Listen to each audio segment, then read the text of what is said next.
The sound of splintering wood cracked through the Texas afternoon like a gunshot, and Zara Franklin knew she was in serious trouble before her wagon lurched violently to the left, nearly throwing her from the seat. She pulled hard on the reins, bringing her two horses to a halt on the dusty trail between Austin and her father's ranch, her heart hammering against her ribs as she surveyed the damage.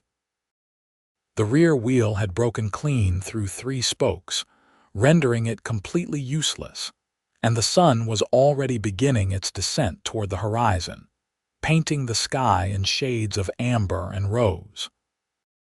She climbed down carefully, her boots hitting the hard, packed earth with a soft thud, and circled around to inspect the wheel more closely. The wood had splintered badly, likely from hitting that rock she had tried to avoid a mile back. Zara pressed her lips together in frustration, pushing a strand of dark auburn hair away from her face. She was still 3 hours from home, maybe more, and the trail was not one heavily traveled this late in the day. Her father had warned her about leaving Austin so late, but she had needed to collect the medical supplies from the doctor, supplies that could not wait another day. At 22 years old, Zara had helped her father run their ranch since her mother's passing 5 years ago, and she prided herself on her independence and capability. But standing here in the gathering dusk, staring at a broken wheel that would require skills and tools she did not possess, she felt that independence slipping through her fingers like sand. She knelt down, examining the damage more closely, trying to determine if there was any way she could fashion a temporary repair. The spokes would need to be replaced, and the rim itself had cracked. She had rope in the wagon, some canvas, basic tools, but nothing that would truly help her fix this properly. Her hands moved anyway, reaching for the wheel as though sheer determination might somehow make it whole again. That wheel's not going to fix itself just by looking at it. A deep voice rumbled from somewhere behind her. Zara spun around, her hand instinctively moving to the rifle she kept strapped to the wagon's side. A man sat astride a large roan horse about 20 yards away, and she wondered how she had not heard his approach. He was broad-shouldered and powerfully built, with long dark hair that fell past his collar and a thick beard that could not quite hide a strong jaw. His clothes were well-worn leather and homespun fabric, practical and weathered, and he carried himself with the easy confidence of someone completely at home in the wilderness. "I can manage," Zara said, her voice steadier than she felt. A woman alone on the trail had to be cautious, especially with strangers, no matter how much she might need help. The man dismounted in one fluid motion, and Zara was struck by his sheer size. He stood well over 6 feet tall, with muscles evident beneath his shirt, built like someone who spent his days doing hard physical labor in the mountains. He moved toward her slowly, his hands visible and non-threatening, his dark eyes taking in the broken wheel and then her face. "Name's Tobias Whitmore," he said, stopping a respectful distance away. "I've been trapping and hunting in the hill country north of here. Was heading into Austin when I saw you stopped. That wheel needs more than managing, miss. It needs fixing, and you need it done before dark." Zara studied him carefully. His face was weathered and tanned from years outdoors, with small lines at the corners of his eyes that suggested he smiled more often than he frowned. There was something solid and trustworthy about him, though she knew better than to trust that instinct completely. Still, he was right about the wheel and about the approaching darkness. "Zara Franklin," she said finally. "My father owns a ranch about 3 hours east of here. I was bringing medical supplies back from Austin."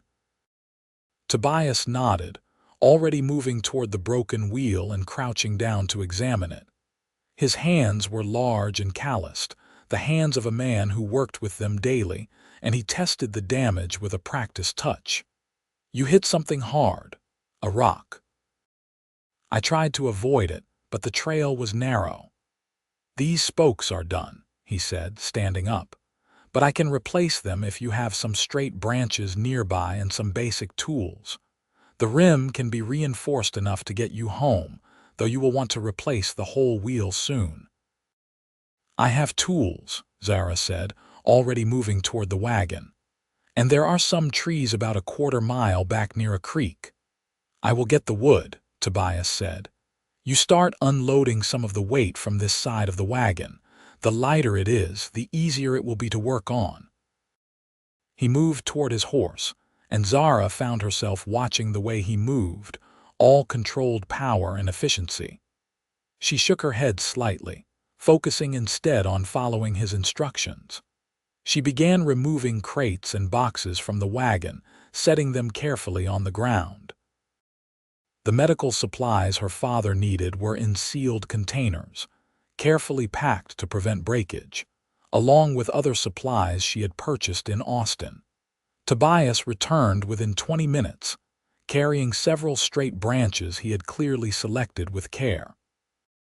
He had stripped them of bark already, and they were roughly the right thickness to serve as replacement spokes.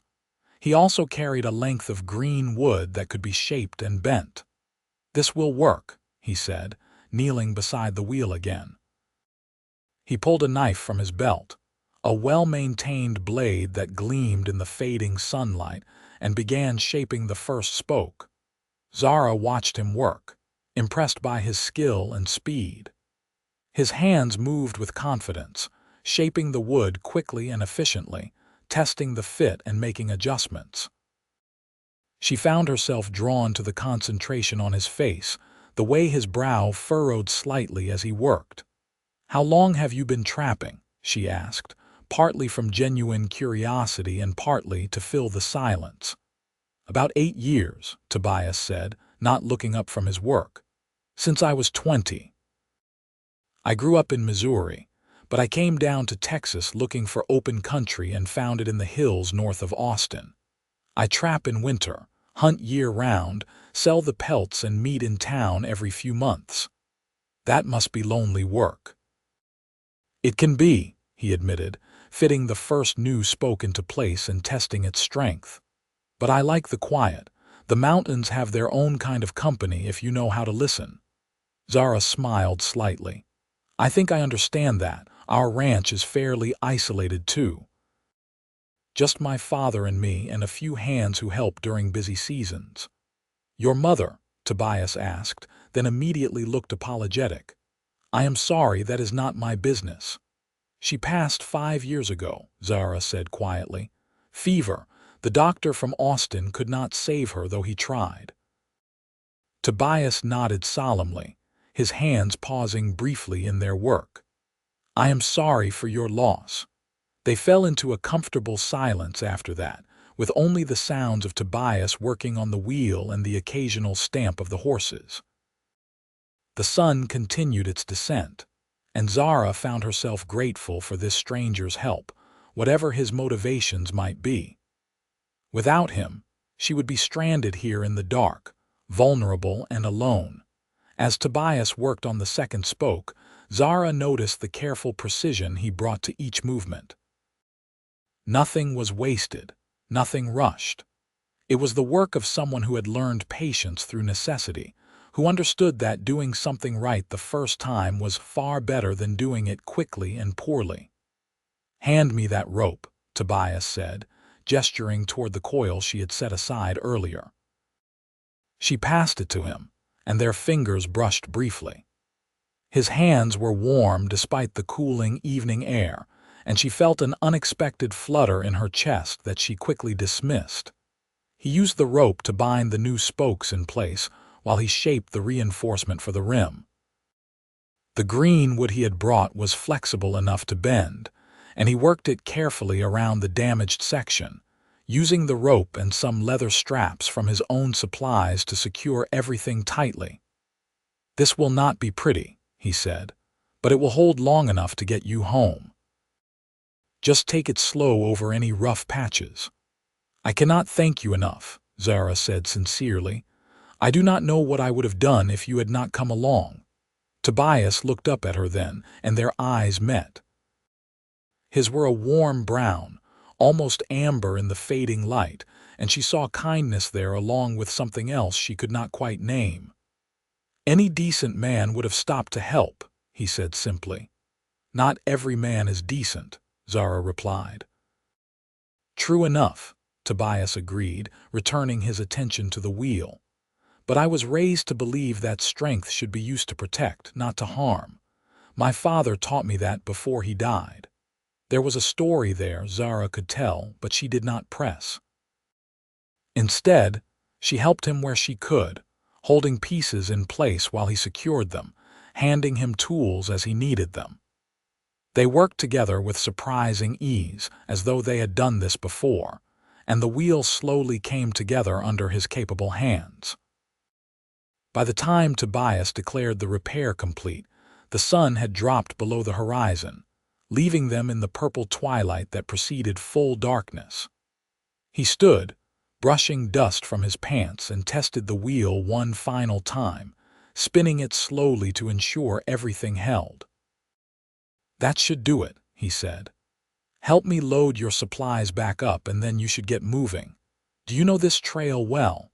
"I have traveled it many times," Zara assured him, already reaching for the nearest crate. Together they reloaded the wagon, working quickly but carefully. When everything was secure, Zara turned to Tobias, searching for words adequate to express her gratitude. "I wish I had something to offer you in payment," she said, "but I spent most of my money on the supplies." Tobias waved a hand dismissively. "I do not need payment for doing what is right. Just get yourself home safely." Zara hesitated, then made a decision that surprised her even as she spoke the words. "My father would want to thank you properly. Our ranch is about 3 hours east, the Franklin place. Anyone in the area can direct you to it. Please, come by when you are in Austin next. We always have food and a place for travelers to rest." Tobias looked at her for a long moment, and Zara felt that flutter in her chest again. "I might just do that," he said finally. "But right now, I am going to follow you home to make sure that wheel holds and that you get there safely." "You do not have to do that," Zara protested, though part of her was relieved by the offer. "You must have business in Austin." "Nothing that cannot wait until morning," Tobias said, already moving toward his horse. "Besides, I would not sleep well tonight wondering if you made it home or if you were stranded somewhere in the dark." Zara felt warmth spread through her chest that had nothing to do with the lingering heat of the day. "Thank you, Tobias Whitmore, truly." He gave her a small smile, the first real smile she had seen from him, and it transformed his weathered face entirely. "You are welcome, Zara Franklin. Now, let us get moving before it gets any darker." Zara climbed up onto the wagon seat, gathering the reins and clicking her tongue to get the horses moving. True to his word, Tobias mounted his roan and fell into position behind her wagon, keeping a careful eye on the repaired wheel as they began the journey toward her home. The trail wound through gently rolling hills, dotted with oak and mesquite trees that cast strange shadows in the moonlight that now illuminated their path. Zara drove carefully, mindful of Tobias's warning about rough patches, and she could hear the steady hoofbeats of his horse behind her, a reassuring presence in the darkness. They traveled for perhaps an hour before Zara heard Tobias call out, "Hold up a moment." She pulled the horses to a stop and twisted in her seat to look back at him. He had dismounted and was checking the wheel, running his hands over the repair in the moonlight. "Everything holding?" she asked, trying to keep the worry from her voice. "Holding fine," he assured her, straightening up. "I just wanted to check before we got too much farther. How much longer to your place?" "About 2 more hours at this pace," Zara said. "There is a creek about half an hour ahead where we can water the horses if needed." Tobias nodded and remounted. "Lead on, then." They continued through the night, and Zara found herself thinking about the man riding behind her. He was unlike anyone she had met before, a curious combination of rough mountain man and gentleman. He had helped her without expecting anything in return, and now he was sacrificing his own time and comfort to ensure she arrived home safely. In her experience, such selflessness was rare, especially from strangers. When they reached the creek, they both dismounted to let the horses drink. The water burbled softly over smooth stones, and somewhere nearby, a nightbird called out its lonely song. Zara stretched her back, sore from sitting, and walked to the creek's edge. Tobias stood a few feet away, his hands resting on his belt as he surveyed the surrounding darkness with the easy watchfulness of someone accustomed to being alert. Even relaxed, he radiated strength and capability, and Zara found herself feeling safer than she had in a long time. "Do you ever get tired of being alone in the mountains?" she asked suddenly, surprising herself with the question. Tobias was quiet for a moment, considering. "Sometimes," he admitted. "There are nights when the silence feels too heavy, when I wonder what it would be like to have someone to talk to share a meal with. But then morning comes, and the mountains are so beautiful that the loneliness seems like a small price to pay." "I know something about loneliness," Zara said softly. "After my mother died, the ranch felt so empty. My father retreated into his work, and I threw myself into helping him, but there were still these quiet moments when I felt completely alone despite being surrounded by familiar things. Loss has a way of carving out spaces inside us," Tobias said, his voice gentle. "Spaces that nothing else quite seems to fit into." Zara looked at him, struck by the insight in his words. "That is exactly what it feels like." Their eyes met again, and in the moonlight, Zara could see the understanding there, the shared experience of grief and solitude. She felt a connection forming between them, fragile but real, like the first thread in a tapestry that might become something beautiful.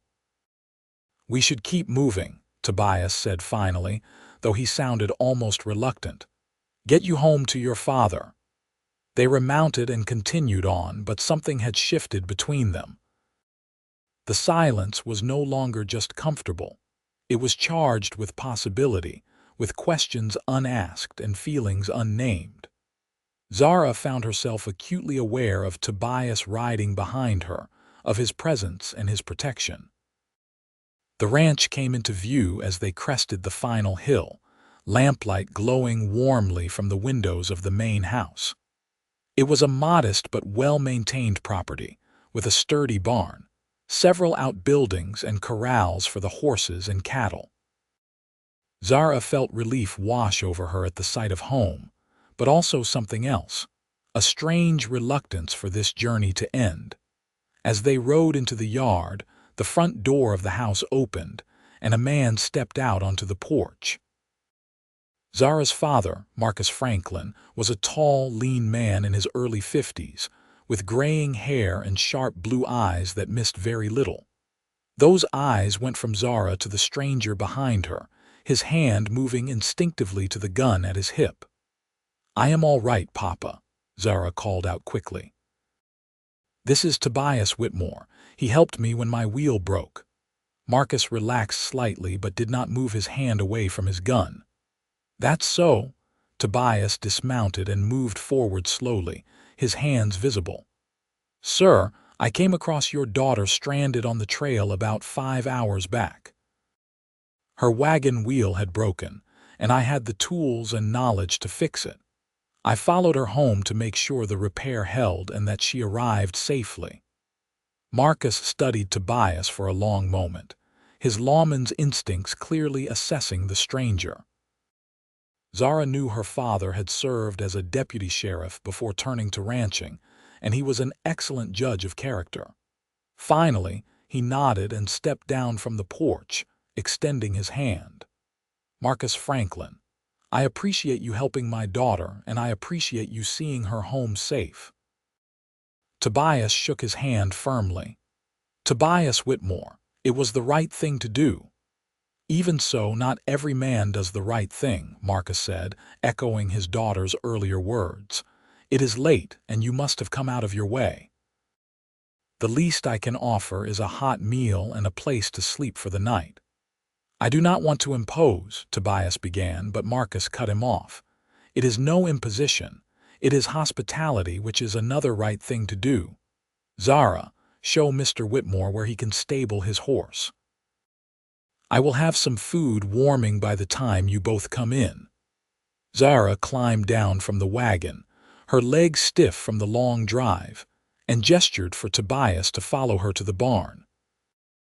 Inside, the familiar smells of hay and horses welcomed her, and she showed Tobias an empty stall where he could settle his roan for the night. Your father seems like a good man, Tobias said as he unsaddled his horse. He is, Zara agreed, beginning to unhitch her own horses. He has had a hard few years since Mama died, but he is strong. Stubborn sometimes, but strong. They worked together to care for the horses, falling back into that easy partnership they had found while repairing the wheel. Zara found herself watching Tobias again, admiring the gentle way he handled his horse, speaking softly to the animal as he brushed it down. When they finally walked toward the house, Zara's father had set out a simple but hearty meal of venison stew, fresh bread, and coffee. They sat around the wooden table in the kitchen, and for the first time in years, Zara felt like they were a complete family again, even though Tobias was a stranger. So you are a mountain man, Marcus said, tearing off a piece of bread. That is hard living. It can be, Tobias agreed, but it suits me. I like the freedom of it, the self-sufficiency. I can respect that, Marcus said. I did some trapping myself when I was younger before I settled down, met my wife in Austin, and that changed everything. A shadow passed over his face at the mention of his late wife, and Zara reached over to squeeze his hand briefly. Tobias noticed the gesture, his expression softening. Zara tells me you run this ranch mostly with just the two of you, Tobias said, clearly trying to steer the conversation to easier waters. We manage, Marcus said. We have a few hands who help during branding and roundup, but most of the year it is just us. Zara is as capable as any ranch hand I have ever hired. She can rope, brand, and break horses as well as any man. Zara felt her cheeks warm at her father's praise. Papa taught me well. She is being modest, Marcus said, pride evident in his voice. She runs this place as much as I do, maybe more. I have been thinking about handing it over to her completely in a few years, once I know she has someone to help her.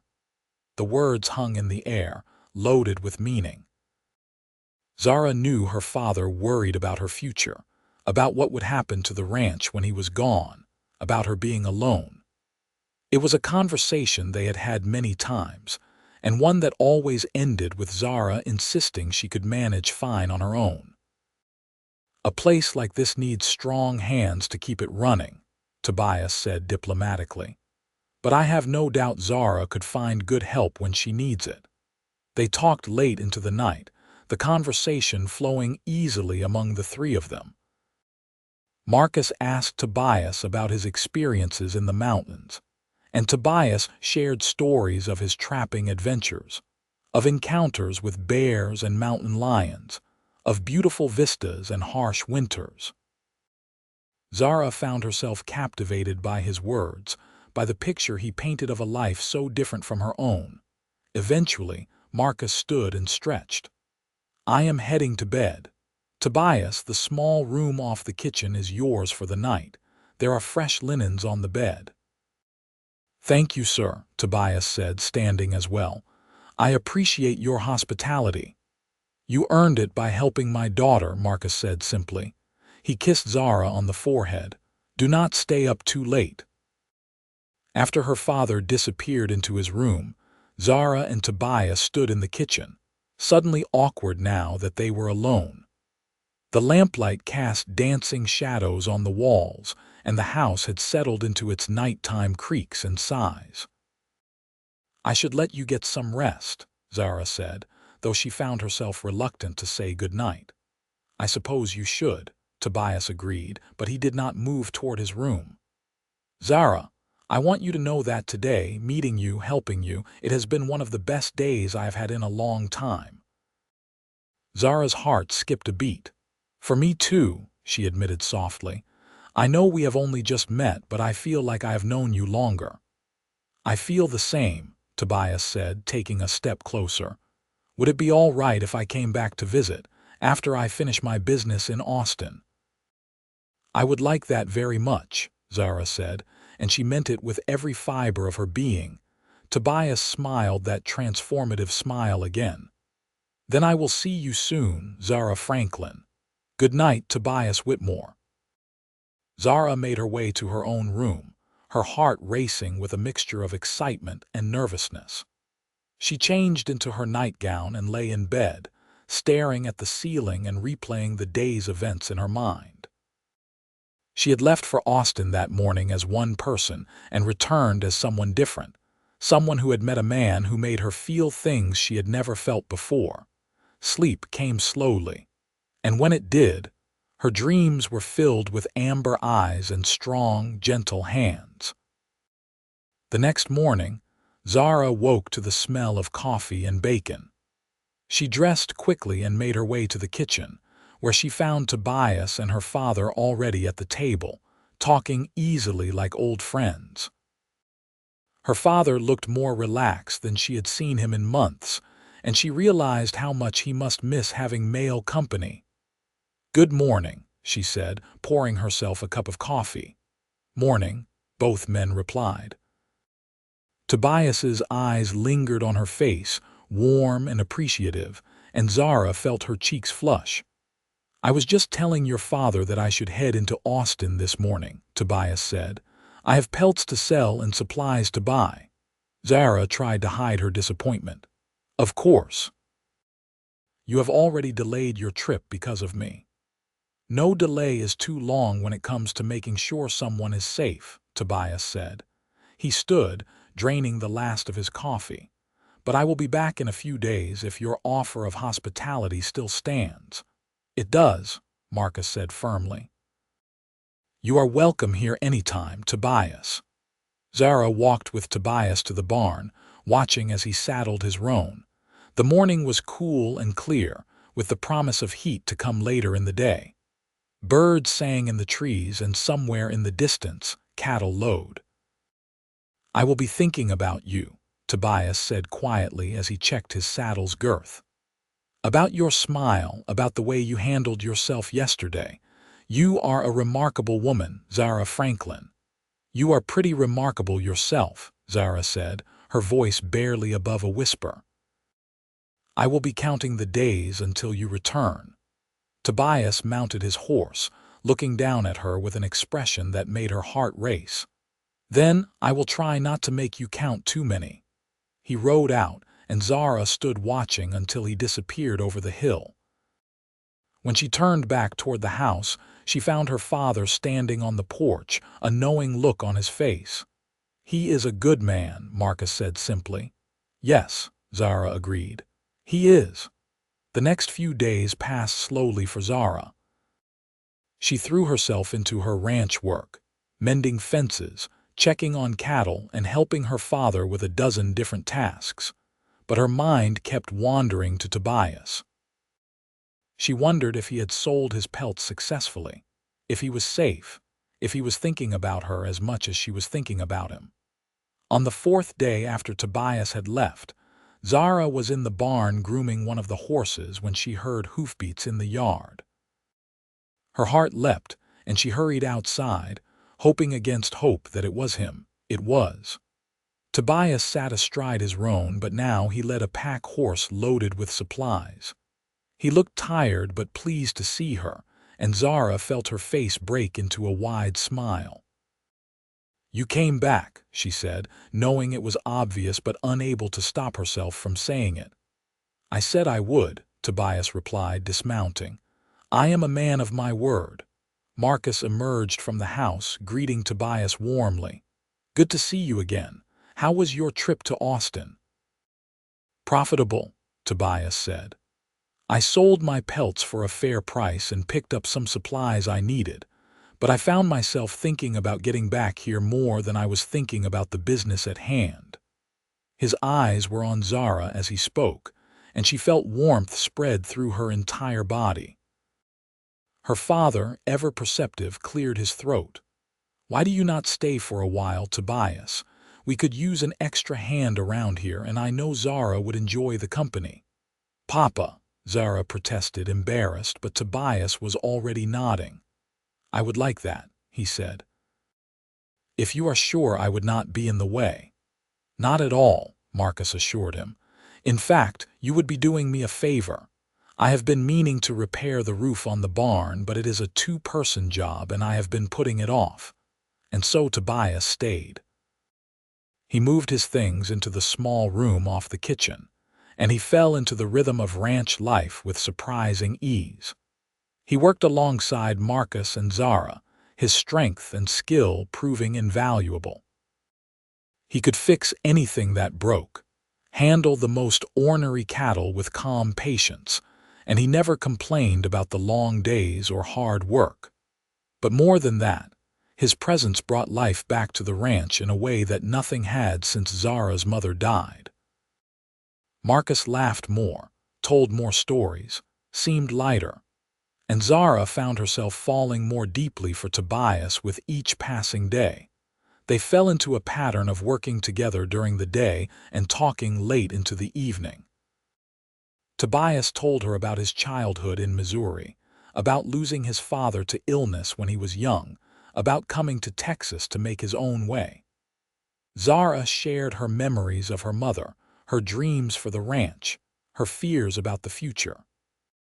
One evening, about 2 weeks after Tobias had returned, they were sitting on the porch watching the sunset paint the sky in brilliant shades of orange and purple. Marcus had already gone to bed, and they were alone with the sounds of the night settling around them. I have been thinking, Tobias said slowly, about what your father said that first night about you needing someone to help you run this place. Zara's heart began to race. What about it?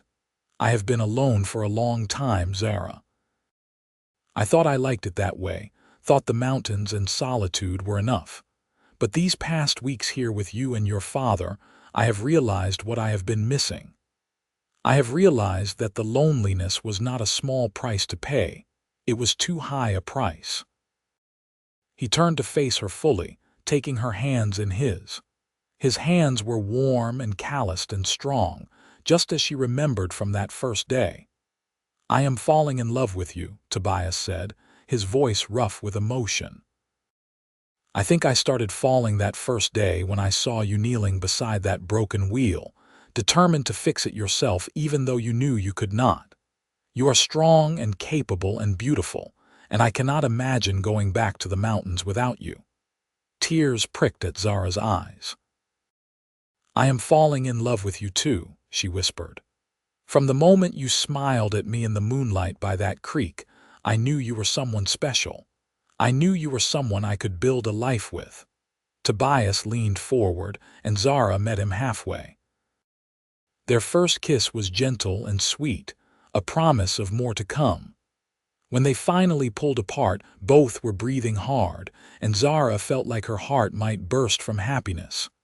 Will you marry me, Zara Franklin? Tobias asked. Will you let me stay here and help you run this ranch and build a life with you? Yes, Zara said without hesitation.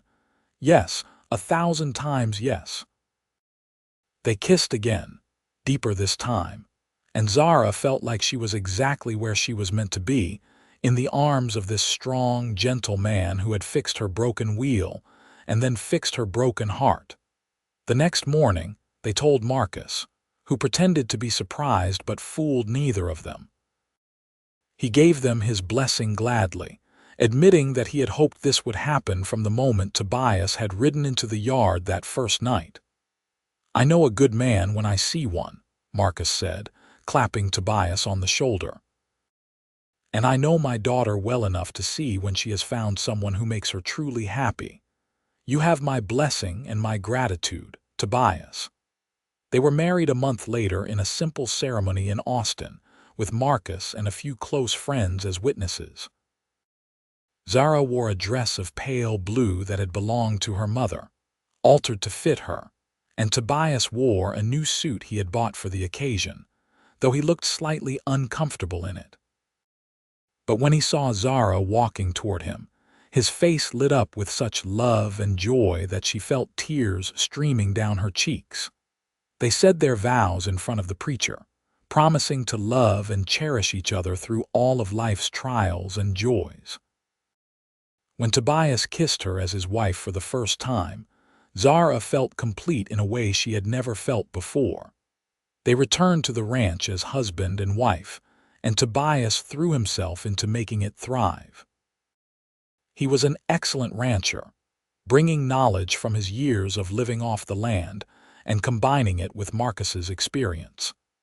Together, the three of them expanded the herd, improved the land, and made the Franklin Ranch one of the most successful in the area. But beyond the work, Tobias and Zara built a marriage based on love, respect, and partnership. They worked side by side during the day and fell into each other's arms at night. Tobias was an attentive and passionate husband, and Zara discovered depths of feeling she had not known existed. Their first year of marriage was blissful. They learned each other's rhythms and quirks, how to work together seamlessly, how to make each other laugh. Marcus, seeing his daughter so happy, seemed to grow younger, finding new energy and purpose. The ranch became a home again, filled with laughter and love. In the second year of their marriage, Zara discovered she was pregnant. She told Tobias one evening as they sat on their porch, the very same spot where he had first told her he loved her. He was so overcome with joy that he picked her up and spun her around, despite her laughing protests. "We are going to have a baby," he kept saying, wonder in his voice. "A baby, Zara." "Yes," she said, laughing and crying at the same time. "We are going to be parents." Marcus was equally thrilled at the prospect of becoming a grandfather. He immediately began building a cradle, working on it in the evenings with painstaking care. Tobias watched him, then joined in, and the two men worked together to create something beautiful for the baby to come. Zara's pregnancy progressed smoothly. Tobias was protective to the point of being overbearing, constantly worrying about her doing too much work, but Zara found his concern endearing rather than annoying. She continued to help around the ranch until her belly grew too large to make it practical. And even then she found other ways to contribute. On a warm spring evening, as the Texas wildflowers bloomed across the hills, Zara went into labor. Tobias rode hard to Austin to fetch the doctor, the same one who had tried to save Zara's mother years before. The labor was long and difficult, and Tobias paced outside the bedroom door, his face pale with worry. But when he finally heard the sound of a baby crying, strong and healthy, he nearly collapsed with relief. The doctor emerged, smiling, and invited him in. Zara lay in bed, exhausted but radiant, holding a tiny bundle wrapped in soft blankets. "Come meet your son," she said softly. Tobias approached on trembling legs, looking down at the tiny face of his firstborn child. The baby had a shock of dark hair and was wailing lustily, his small fists waving in the air. Tobias felt tears streaming down his face as he gently touched one of those impossibly small hands. "He is perfect," Tobias whispered. "You are perfect." They named him Thomas Marcus Whitmore, honoring Tobias's late father and Zara's living one. Marcus held his grandson with shaking hands and tears in his eyes, and Zara knew her mother would have been so happy to see this moment. Thomas was a healthy, happy baby, and both Tobias and Zara took to parenthood with joy. Tobias was a devoted father, often found walking the floor late at night with Thomas when he was fussy, singing old songs his own father had taught him. Zara watched her husband with their son and fell even more deeply in love with him. As Thomas grew from baby to toddler, Zara found herself pregnant again. This time, she gave birth to a daughter they named Lily Rose, after the wildflowers that bloomed around the ranch. Lily had her mother's auburn hair and her father's amber eyes, and she was a sweet-tempered child who rarely cried. The years passed in a blur of joy and hard work. Marcus, growing older but still vital, delighted in his grandchildren. Thomas grew into a strong boy who followed his father everywhere, learning the ways of the ranch. Lily was quieter but equally capable, and she had a gift with the horses that reminded Zara of herself at that age. When Thomas was 10 and Lily was 7, Zara gave birth to twins, 2 boys they named Samuel and Daniel. The ranch was now filled with children's laughter, and Tobias often joked that he had traded the quiet of the mountains for the chaos of family life and had gotten the better deal. Marcus lived to see all 4 of his grandchildren, and he passed peacefully in his sleep one winter night when Thomas was 12. They buried him next to Zara's mother on a hill overlooking the ranch he had built. Tobias stood with his arm around Zara as she cried, and their children stood silent and respectful, understanding that a great man had left their lives. But life on the ranch continued. Tobias and Zara ran it together, just as Marcus had envisioned, and it thrived under their joint stewardship. They were known throughout the area as fair employers and good neighbors, always willing to lend a hand when someone needed help. As the children grew older, they each found their own paths. Thomas stayed on the ranch, eventually taking over much of the day-to-day operations from his aging father. He married a sweet girl from Austin named Rebecca, and they built a house on the ranch property, starting the 3rd generation of Whitmores on the land. Lily, true to her independent spirit, became a teacher in Austin, though she visited the ranch often. She eventually married a lawyer named James and had 3 children of her own, but she never lost her love for the ranch where she had grown up. Samuel became a veterinarian, studying in Houston, and then returning to the area to practice. He was invaluable to the ranching community, and his parents could not have been prouder. Daniel, the youngest, inherited his father's wanderlust. He spent several years exploring the Western Territories, sending letters home that Zara and Tobias read aloud to each other by lamplight. Eventually, he settled in Colorado, running his own ranch in the mountains, and Tobias smiled when Daniel wrote about the peace he found in the high country, knowing exactly what his son meant. On their 25th wedding anniversary, Tobias and Zara sat on their porch as the sun set, much as they had done countless times before. They were older now, with gray in their hair and lines on their faces, but the love between them had only deepened with time. "You ever regret it?" Zara asked, holding Tobias's hand. "Giving up your solitary life in the mountains for all this chaos and responsibility?" Tobias laughed, that same warm laugh she had fallen in love with so many years ago. "Not for a single moment," he said. "That day I found you trying to fix your wagon wheel was the day my real life began. Everything before that was just waiting." "I feel the same," Zara said softly. "You fixed so much more than just my wagon wheel that day. You fixed my future, my heart, my life." They sat in comfortable silence as the stars began to appear overhead, the same stars that had watched over them on that first journey home so many years ago. The ranch was quiet now, with most of the children grown and gone, but it was a peaceful quiet, filled with happy memories. "Tell me again about the mountains," Zara said, as she sometimes did. "About the snow and the peaks and the silence." Tobias described them for her, painting pictures with his words of the places he had once called home. But then he always finished the same way, pulling her close and saying, "But the most beautiful sight I ever saw was you, kneeling beside that broken wheel, determined and brave and beautiful. That is the sight I carry in my heart." They grew old together on the ranch, watching their grandchildren grow and play in the same places their own children had. Thomas ran the ranch with his father's guidance until Tobias was too old to do much more than sit on the porch and offer advice. But even in old age, Tobias remained strong and vital, his muscles still evident beneath his weathered skin, his eyes still sharp and alert. Zara remained his equal partner until the end, sharp-minded and capable. They had built something lasting together, something that would continue long after they were gone.